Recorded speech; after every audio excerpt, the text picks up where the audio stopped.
FlexiPOS pour le restaurant. Alors d'abord, ici, vous allez commencer par enregistrer tous les produits donc, que vous avez, votre menu. Vous allez enregistrer tout ça, que ce soit les shawarma, les coca, et tout ce qui va avec. Là, pour enregistrer, vous cliquez dans le bouton « Plus ». Et puis, vous renseignerez ici les informations du produit. Une fois qu'il est enregistré, ça va apparaître ici parmi les produits. Alors maintenant, au moment de la vente, on va venir dans « Vente ». Ici, vous allez voir, ce sont les différentes tables. Alors, ici, si on veut ajouter les tables, on va cliquer sur « Plus ». Admettons, on veut ajouter la table 04. Et puis, on ajoute. Donc, bref, ici, vous allez ajouter en fait toutes vos tables selon l'emplacement de votre restaurant. Alors maintenant, lorsque les clients qui est assis sur la table A01 par exemple, veulent commander, là on va venir là, et puis on choisit les noms des serveurs. Voilà, et là nous avons accès au menu. Maintenant, si les clients souhaitent prendre les coca par exemple, on va cliquer une fois sur coca. Si les clients souhaitent prendre les Fanta par exemple, on va cliquer également sur Fanta. Donc toutes les commandes, selon tous les produits, selon les demandes du client, et ainsi de suite. Alors jusque-là, les clients n'ont pas encore payé et c'est sauvegardé. Là, on peut faire retour pour servir un autre client qui est par exemple sur la table 04. Vous voyez, la table qui est occupée, ça va mentionner orange. Vous voyez là, avec les montants total que ces clients doivent payer et les noms du serveur en bas, comme les cas de table 0 à 01. Alors si les clients, on souhaite également servir les clients qui est sur la table 04, on va cliquer là, comme toujours, on choisit les noms du serveur et puis on va ajouter ces commandes. Vous voyez? Et puis on ajoute. Alors, appuyer une fois comme ça, c'est choisir une quantité. Mais si les clients souhaitent prendre 10 par exemple, au lieu d'appuyer autant de fois, on peut tout simplement cliquer sur modifier et puis renseigner ici les montants, en fait la quantité totale, admettons 5, et puis valider. Et en temps réel, les stocks qui étaient 16 par rapport à la quantité que vous avez prise, ça va diminuer et ça va devenir ce qui devrait être là. Par exemple, ici, on avait un total de 17 pièces, mais on a choisi 5, ce qui veut dire que ça reste 12. Vous voyez? Et c'est comme ça pour tous les produits.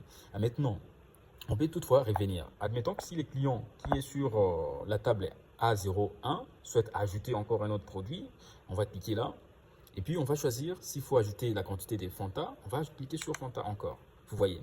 Ou s'il faut annuler, parce qu'il a dit non, le Fanta, non, ou bien pas les Coca. On va cliquer dans Modifier. Et puis, on met ici 0. Vous voyez. On valide et vous allez voir que la quantité va revenir comme c'était et la commande pour Coca a été retirée. Donc ça se fait comme ça. Donc vous pouvez gérer comme ça pour autant de clients et autant de tables que vous disposez. Alors maintenant, s'il arrive que les clients souhaitent solliciter l'addition, ils disent voilà, amenez-moi l'addition, je veux voir combien est-ce que je dois payer. Là, vous venez ici sur les 3 points et puis vous cliquez sur addition. Vous voyez. Et puis vous cliquez sur le bouton imprimer. Voilà. Ça va vous imprimer ici les totals.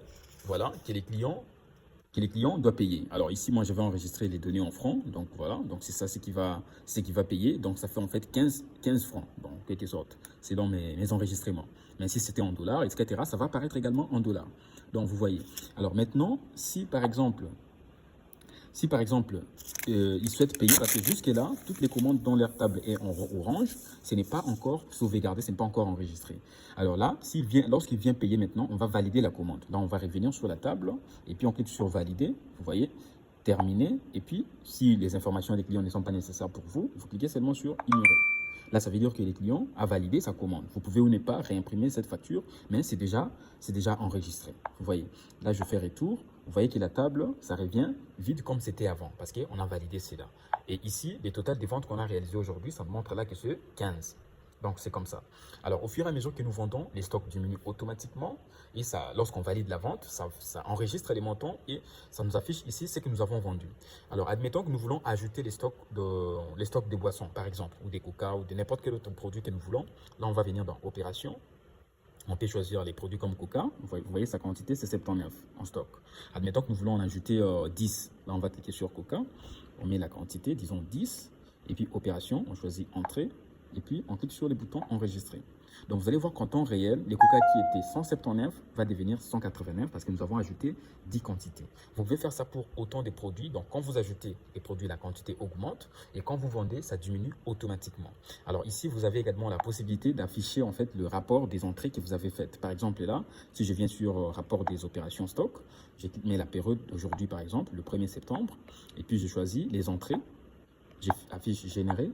Donc, ça va m'afficher en fait tous les produits que j'ai fait entrer durant cette période-là et leur quantité pour vous aider dans la transparence et dans les suivis de votre activité. Donc, vous voyez que nous sommes en train de vous simplifier en fait la gestion. Alors, en plus des opérations stock, je peux également afficher les rapports détaillés des ventes. Là, je viens dans Vente et puis je clique là. J'ai dit par exemple rapport des ventes et je mets la période si c'est pour aujourd'hui. Tout comme je peux choisir de voir les rapports du 1er au 30 ou du janvier au décembre comme je veux. Donc là, je vais choisir et puis j'affiche. Donc je clique sur générer et les rapports, ça va m'afficher ici les détails des ventes que nous avons réalisées avec le montant. Vous voyez? Avec les montants total. Donc là, c'est correct. Et maintenant, comme nous vous l'avions dit, qui est ici, c'est l'appareil qui va rester au restaurant. La caissière enregistre toutes les opérations. Mais vous, en tant que propriétaire, vous avez la possibilité de voir tous ces rapports détaillés à partir de votre téléphone ou ordinateur, même si vous n'êtes pas sur place au restaurant. Parce que comme c'est connecté à l'Internet comme ça, les données sont synchronisées en temps réel sur les serveurs pour vous permettre, là où vous êtes, de pouvoir suivre les rapports en temps réel. Mais s'il arrive qu'il n'a pas de connexion Internet, il n'y a pas de souci, ils vont continuer à fonctionner, enregistrer toutes les opérations normalement et dès que la connexion va se rétablir, ça va ensuite synchroniser les données en ligne. Alors vous, en tant que propriétaire, au niveau de votre téléphone ou ordinateur, alors moi ici, je vais utiliser mon ordinateur, mais les principes sont le même si j'utilisais aussi les téléphones. Donc on va connecter cet appareil, vous voyez, FlexiPOS, avec votre téléphone ou ordinateur, de sorte que vous pouvez y accéder à n'importe quel moment pour pouvoir consulter vos rapports. Là, par exemple, sur mon tableau de bord en tant que propriétaire ou administrateur, ça me montre là le total des ventes qu'on a réalisées aujourd'hui. Vous voyez, c'est 15 francs. C'est ce qui est également ici. Si on enregistre d'autres ventes, ça va également augmenter à ces niveaux-là. Donc, c'est comme ça. Je peux également afficher les rapports détaillés. Donc ça, c'est votre tableau de bord en tant que propriétaire. Vous pouvez gérer autant de restaurants que vous disposez dans un seul compte. Vous voyez ici, là, vous allez voir les rapports pour votre restaurant qui est à Limete, pour votre restaurant qui est à Bandal, qui est à Gombe. Donc bref, vous pouvez consulter les rapports pour toutes vos activités selon le nombre de restaurants que vous disposez à travers le monde. Et tout ça dans un seul compte. Par exemple, là, si je vais afficher les rapports détaillés du restaurant ici, qui vient d'enregistrer les opérations, là, je viens d'un rapport en PDF. Je peux ici mettre la période du 1er au 1er pour voir les rapports d'aujourd'hui. J'ai choisi les restaurants, les noms des restaurants en question, c'est ça. Et puis, je peux afficher ici. Donc voilà, quand je clique sur afficher rapport des ventes, ça va m'afficher un rapport en PDF avec tous les détails, vous voyez. Là, c'est tous les détails des ventes qui ont été réalisées. Donc moi, à partir de mon ordinateur ou sur votre téléphone, vous consultez tout ça en temps réel. Donc voilà un peu en gros comment vous pouvez gérer. Il y a d'autres options que nous avons réservées ici, toujours pour faciliter la gestion, y compris la possibilité de donner les accès aux utilisateurs ou de restreindre les accès, donc comme vous souhaitez.